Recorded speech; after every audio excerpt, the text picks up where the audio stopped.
Well, with soaring running costs and sporadic results, football academies are under intense scrutiny. So Alex Ferguson says the system is flawed. Some clubs are even considering scrapping their academies altogether.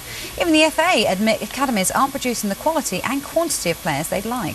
Jim Cockin has been taking a closer look at the system that's causing such concern.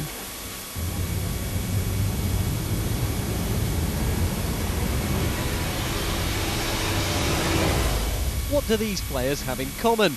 Well, they're all academy graduates, but some say they're products of a system that's now lost its way. I think it's seriously in danger of falling apart. If you were to examine it, you'll see the flaws, countless flaws in it. It's the sort of global warming of football. It's been creeping up on us now for 3 or 4 years, this. And now all of a sudden, people are starting to realise that it's a problem. When it first started, Bristol City came up here with a youth team.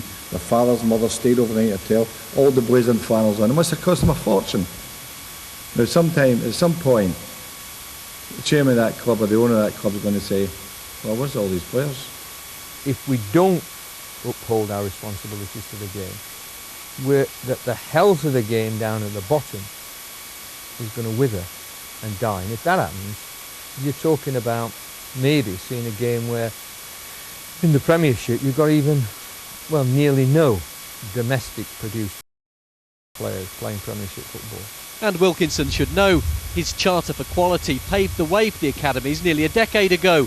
But developing young talent takes time in a game where the clubs are under pressure to produce instant success. One of the chairmen of those clubs only recently said to me, and they've got an academy, and it's a terrifically kitted out academy. He said, we're seriously thinking of not running the youth development system because the rewards for being up there are so great that we feel if we divert all our resources to bring in players in, to bring in ready-mades in, that's the best way to go. And if the Premiership clubs think academies are expensive, spare a thought for those further down the pyramid. The government and the PFA have stopped paying into the youth development fund that the Football League academies rely on.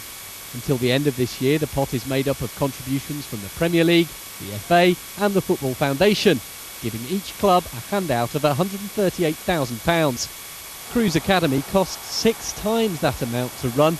It's churned out the likes of Dean Ashton, but some feel the Premier League academies should have an even greater responsibility to the game as a whole.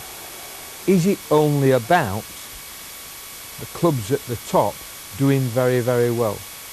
What would be the ramifications of an England team that couldn't qualify for a World Cup competition?